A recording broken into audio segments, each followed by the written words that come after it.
ایک دینار میں جنت۔ دوستو، ہم آپ کو بہت حسین اور خوبصورت واقعہ سنانے جا رہے ہیں جس کا نام ہے ایک دینار میں جنت لے لو۔ یہ بہت ہی اچھا واقعہ ہے، اسے سن کر آپ کو بہت ہی اچھا لگے گا۔ چلو شروع کرتے ہیں۔ ہارون راشد اپنے زمانے کے ایک بہت ہی بڑا بادشاہ تھا جس کی حکومت پوری دنیا پر تھی۔ اس کے زمانے میں بہلول نام کے ایک بزرگ رہتے تھے۔ وہ اللہ کے بہت بڑے ولی تھے، اس لیے ہارون راشد ان کا بہت احترام کیا کرتا تھا۔ ہارون راشد کی بیوی جن کا نام زبیدہ تھا، وہ بہت ہی نیک عورت تھیں۔ وہ پورے دن اللہ کا ذکر اور اللہ کا احترام کرتی تھیں۔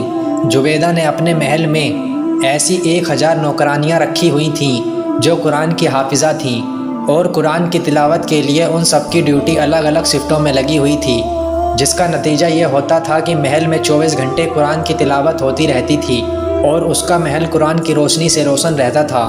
ایک دن کی بات ہے کہ ہارون راشد اپنی بیوی زبیدہ کے ساتھ دریا کے کنارے ٹہل رہے تھے کہ ایک جگہ ان بزرگ بہلول کو بیٹھے ہوئے دیکھا۔ دیکھتے ہی ان سے سلام کیا تو بہلول نے سلام کا جواب دیا۔ بہلول اس وقت مٹی کا چھوٹا سا گھر بنا رہے تھے۔ ہارون راشد نے پوچھا، کیا کر رہے ہو؟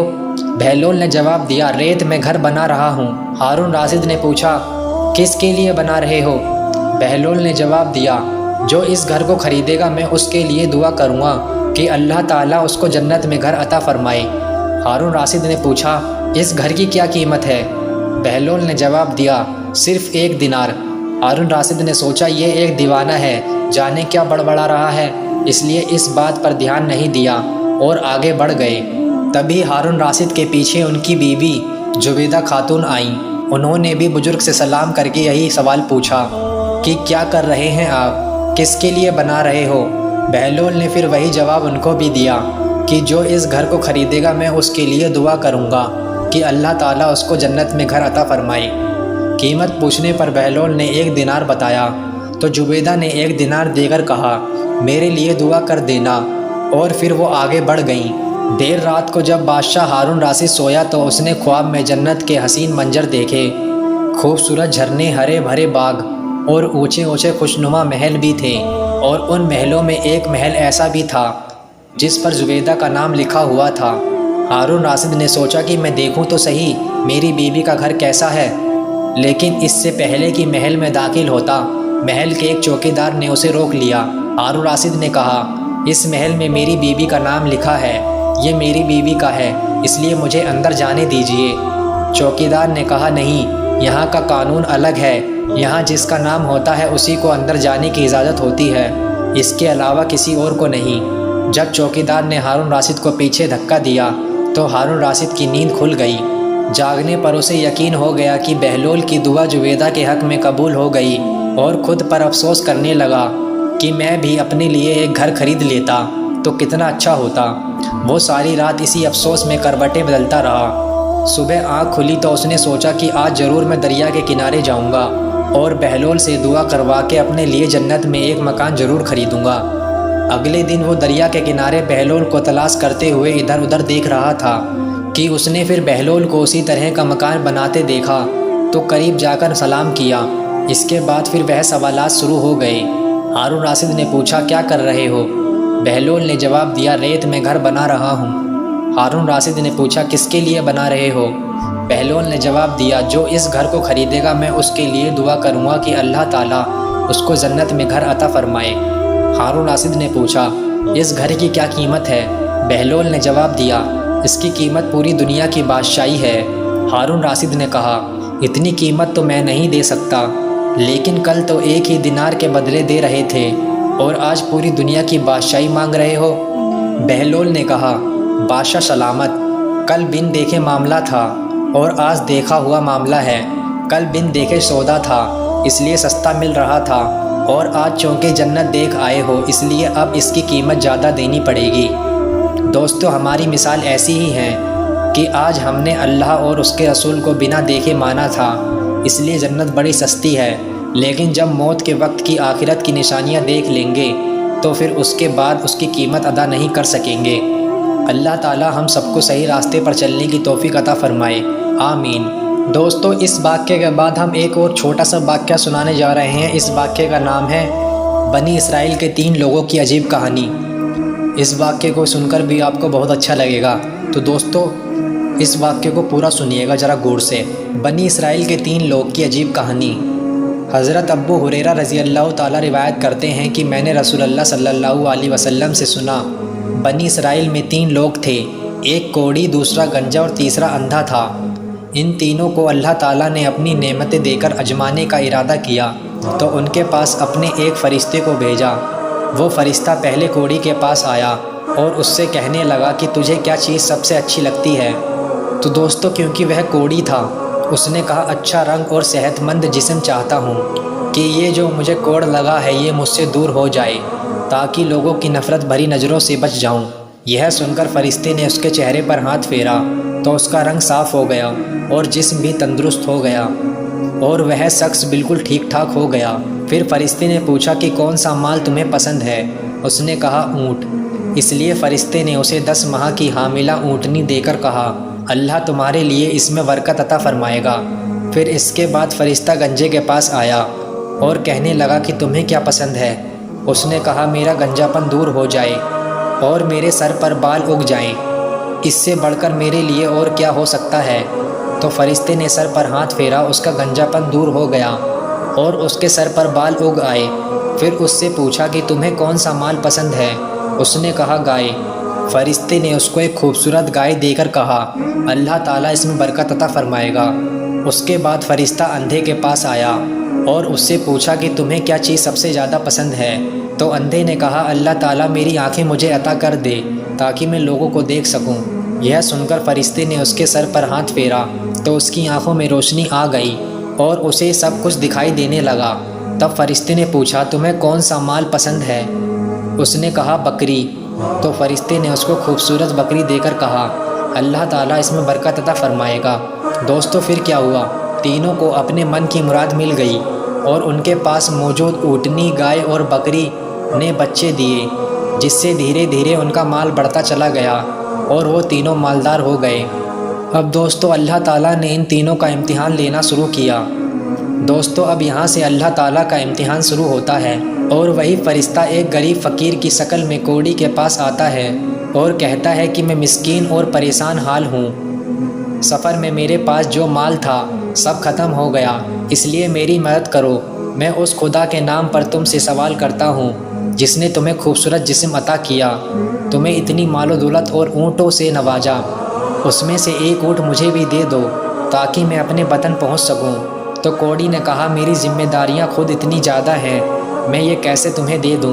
فرشتے نے کہا کیا تم وہی کوڑی نہیں ہو جس کو اللہ نے صحت دی ہے اور پھر اس کو مال و دولت سے نوازا؟ اس نے کہا یہ مال میرے باپ دادا سے وراثت میں چلا آ رہا ہے۔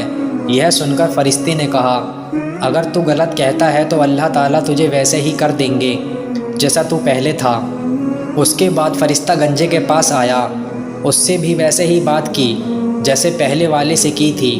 اللہ نے تمہیں اتنی نعمتوں سے نوازا ہے تو مجھ جیسے بے سہارا کی مدد کرو۔ تو جواب میں گنجے نے بھی اسے دھتکار دیا اور کہا یہ سب میں نے خود محنت کر کے جمع کیا ہے، میں اس میں سے کچھ نہیں دینے والا۔ یہ سن کر فرشتے نے کہا اگر تو غلط کہتا ہے تو اللہ تعالیٰ تجھے ویسے ہی کر دیں گے جیسا تو پہلے تھا۔ اس کے بعد وہ اندھا بن کر اسی نبینا اندھے کے پاس گیا اور کہنے لگا میں غریب مسافر ہوں، اپنے وطن جانا چاہتا ہوں لیکن میرے پاس کچھ بھی نہیں ہے۔ میں اللہ کا نام لے کر تم سے سوال کرتا ہوں جس نے تمہاری آنکھوں کی روشنی دی ہے اور تمہیں اتنی نعمتوں سے نوازا ہے۔ تو اندھے نے کہا میں اندھا تھا، اللہ نے میری آنکھوں میں روشنی دی اور اتنی دولت دی، اب تم اس میں سے جو بھی چاہو لے لو، خدا کی قسم جو کچھ بھی تم مجھ سے مانگو گے میں تمہیں ضرور دے دوں گا کیونکہ یہ سب اللہ کا ہی ہے۔ تب فرشتے نے کہا تمہیں تمہارا مال مبارک ہو، میں اللہ کا فرشتہ ہوں اور تمہارا امتحان لینے آیا تھا۔ اللہ تم سے راضی ہوا اور تمہارے دونوں ساتھیوں سے ناراض ہوا، اور پھر اللہ تعالیٰ نے ان دونوں پہ عذاب ڈال دیا اور اندھے کو اور زیادہ مال و مال دے دیا۔ اس لیے دوستو ہمیں ہمیشہ مسکینوں اور غریبوں کی مدد کرتے رہنا چاہیے۔ اللہ تعالیٰ ہمیں دیتا ہے دوسروں کی مدد کرنے کے لیے، جتنا ہو سکے دوسروں کی زیادہ سے زیادہ مدد کریں اور اللہ کو خوش کریں۔ اللہ تمہاری زکوٰۃ خیرات میں ہی خوش ہے، اللہ تمہارے دین میں خوش ہے۔ اللہ تعالیٰ ہمیں قیامت کے دن ذلت و رسوائی سے بچائے اور جنت کا حقدار بنائے۔ ہمارے پیارے نبی صلی اللہ علیہ وسلم کی 10 باتیں جو ہمیشہ ہمیں یاد رکھنی چاہیے۔ نمبر 1، اللہ کے ساتھ کسی کو شریک نہ کرنا، چاہے تمہیں قتل کر دیا جائے یا تمہیں جلا دیا جائے۔ نمبر 2، والدین کی نافرمانی نہ کرنا، چاہے وہ تم کو گھر سے نکال دیں۔ نمبر 3، فرض نماز جان بوجھ کر نہ چھوڑنا، جو شخص فرض نماز جان بوجھ کر چھوڑ دیتا ہے اللہ کا ذمہ اس سے بری ہو جاتا ہے۔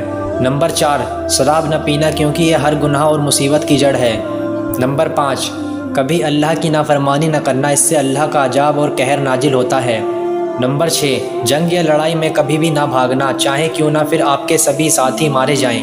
نمبر 7، اگر کسی طرح کی کوئی ہیجا یا پھر خطرناک بیماری پھیل جائے تو وہاں سے نہ بھاگنا۔ نمبر 8، اپنے دوستوں فیملی پر ہمیشہ پیسے خرچ کرتے رہنا۔ نمبر 9، ادب سکھانے کے لیے ان پر چھڑی یا ہاتھ نہ اٹھانا۔ نمبر 10، اپنے اللہ سے ان کو ہمیشہ ڈراتے رہنا۔ دوستو، قرآن شریف پڑھنا ہم سبھی مسلمانوں پر فرض ہے، لیکن قرآن شریف پڑھنے کا بھی ایک طریقہ ہوتا ہے جو ہم مسلمانوں میں بہت کم دیکھا جاتا ہے۔ لوگ جیسے چاہیں ویسے قرآن شریف لے کر بیٹھ جاتے ہیں اور پڑھنا شروع کر دیتے ہیں، لیکن یہ غلط ہے، کیونکہ قرآن شریف ادب سے پڑھنے والی چیز ہے اور اس کے لیے ہمیں پورے مکمل طریقے سے تیار ہونا ہوتا ہے۔ ہمارے اسلام میں ہر چیزیں ادب سے کرنے کا حکم دیا گیا اور ہمارا اسلام بہت صاف ستھرا مذہب ہے، اس لیے ہر چیزوں کو صاف صفائی کے ساتھ کرنے کا حکم بھی دیا گیا ہے، جیسے کہ نماز اور قرآن شریف پڑھتے وقت ہمیں کئی ساری باتوں کا بھی دھیان رکھنا پڑتا ہے۔ دوستو، روزانہ قرآن شریف کی تلاوت کرنا گھروں میں برکت لانے کا سیدھا ذریعہ ہے، اور جس گھر میں روزانہ قرآن شریف کی تلاوت کی جاتی ہے اس گھر میں اللہ تعالیٰ کی رحمت برستی ہے، اور جس گھر میں اللہ کی رحمت برستی ہے اس گھر میں مصیبت پریشانیاں کوسوں دور ہو جاتی ہیں۔ نبی کریم صلی اللہ علیہ وسلم نے ارشاد فرمایا کہ اپنے گھروں میں روزانہ قرآن شریف کی تلاوت کرو اور اپنے گھر والوں سے بھی کرواؤ، کیونکہ قرآن شریف ہی قیامت کے دن پڑھنے والوں کو جہنم سے بچائے گی۔ قرآن شریف پڑھنے کا طریقہ۔ قرآن شریف پڑھنے سے پہلے مکمل طریقے سے وضو بنانا ضروری ہے، اس کے بعد جانباز بچھا کر اس میں قرآن شریف رکھ کر پڑھنا چاہیے، کیونکہ ہمارے حضور بھی زمین پر بیٹھ کر ہی قرآن پاک کی تلاوت کیا کرتے تھے۔ دھیان رہے کہ آپ کے کپڑے پاک صاف ہوں اور آپ کا رخ قبلہ کی طرف ہو۔ قرآن شریف پڑھنے سے پہلے آپ کو اعوذ باللہ پڑھنا واجب ہے۔ قرآن شریف کو کبھی بھی ہڑبڑا کر نہ پڑھیں، کیونکہ ایک حرف بھی اگر غلط ہوتا ہے تو اس کے پورے معنی بدل جاتے ہیں، اس لیے سبھی حرف کو آرام آرام سے پڑھیں اور سمجھ کر پڑھیں۔ قرآن شریف دیکھ کر پڑھنا بنا دیکھ کر پڑھنے سے بہتر ہے۔ جب آپ قرآن شریف پڑھتے ہیں تو اپنا پورا دھیان قرآن شریف کو پڑھنے میں ہی لگا دیں۔ آپ کے سامنے کیا باتیں ہو رہی ہیں یا پھر کون کیا کر رہا ہے، ان چیزوں پر بالکل دھیان نہ دیں۔ تو دوستو، آپ بھی قرآن شریف پڑھیں اور اپنے لیے مغفرت کی دعا کریں۔ السلام علیکم دوستو، اس دنیا میں سب سے پاک اور سب سے خوبصورت مذہب اسلام ہے، کیونکہ ہمارے نبی کریم صلی اللہ علیہ وسلم کی اتنی پیاری پیاری باتیں اور عادتیں ہیں جس کی وجہ سے اسلام مذہب میں اور 4 چاند لگ گئے اور ہمارا اسلام مذہب دنیا کا سب سے خوبصورت مذہب ہو گیا۔ اگر کوئی بھی مسلمان ہمارے پیارے نبی کی سنتوں کے مطابق ہر کام کرے اور اللہ کی رضامندی حاصل کرنے کی نیت کر لے تو وہ دین اور دنیا دونوں کا بادشاہ بن جائے گا، وہ کبھی اللہ پاک سے مایوس نہیں ہوگا۔ ہمارے پیارے نبی کریم صلی اللہ علیہ وسلم نے جتنی بھی باتیں کہی ہیں وہ سبھی قرآن مجید میں ہیں اور وہ سبھی باتیں ہمارے لیے بہت فائدہ مند ہیں۔ پانی پینے کا صحیح طریقہ۔ لوگوں کو پانی پینا بھی بالکل عام لگتا ہے، لیکن پانی پینے کے لیے بھی ہمیں کئی سارے طریقے جاننے کی ضرورت ہے جو سبھی مسلمان نہیں جانتے۔ آپ کو بتا دیتے ہیں کہ پانی پینے کا بھی طریقہ ہوتا ہے، اور اس طریقے سے پانی پینا ہی سنت طریقہ ہوتا ہے، جیسے کہ پانی پینے سے پہلے بسم اللہ ضرور پڑھیں۔ پانی ہمیشہ بیٹھ کر پئیں، یہ سنت طریقہ ہے، اور سائنس بھی اسی طریقے سے پانی پینے کے بارے میں کہتی ہے۔ پانی ہمیشہ گلاس میں ہی پینے کی کوشش کریں۔ پانی ہمیشہ 3 گھونٹ میں پئیں۔ پانی پی لینے کے بعد الحمدللہ کہیں۔ صدقہ کرنے کی سنتیں۔ ہمارے پیارے نبی کریم صلی اللہ علیہ وسلم صدقہ کرنا اور غریبوں کی مدد کرنا بہت پسند کرتے تھے، اور وہ ایسے لوگوں کو بھی پسند کرتے تھے جو دوسروں کی مدد کرتے ہیں۔ ہمارے حضور کہتے ہیں کہ اپنا پیٹ بھر کے کوئی سامنے والے کو بھوکا رکھ دے وہ کبھی مسلمان نہیں ہو سکتا۔ اس لیے اگر کبھی بھی کوئی غریب دکھے، کوئی مجبور دکھے تو آپ کے پاس جتنا ہے آپ اس سے آدھا انہیں دان میں دے دیں، اللہ آپ کو اس سے دگنا عطا فرمائے گا، ایسا ہمارے حضور کا کہنا ہے۔ گھر میں اگر کبھی بھی کوئی اچھی چیز بنے تو سب سے پہلے کسی غریب کو دے دینا چاہیے، اگر آپ کے پاس بہت پیسے ہیں، آپ بہت امیر ہیں تو ہمیں صدقہ خیرات کرتے رہنا چاہیے۔ جب کبھی گھر میں اچانک سے مہمان آئیں تو انہیں بھرپیٹ کھانا کھلائیں، بھلے ہی آپ بھوکے کیوں نہ رہیں۔ کبھی کسی غریب کو دیکھ کر اسے ذلیل نہ کریں۔ اگر آپ کے پاس پیسے ہیں تو اسے دے دیں، اور اگر نہیں ہے تو اس سے پیار سے کہہ دیں کہ آپ کے پاس پیسے نہیں ہیں۔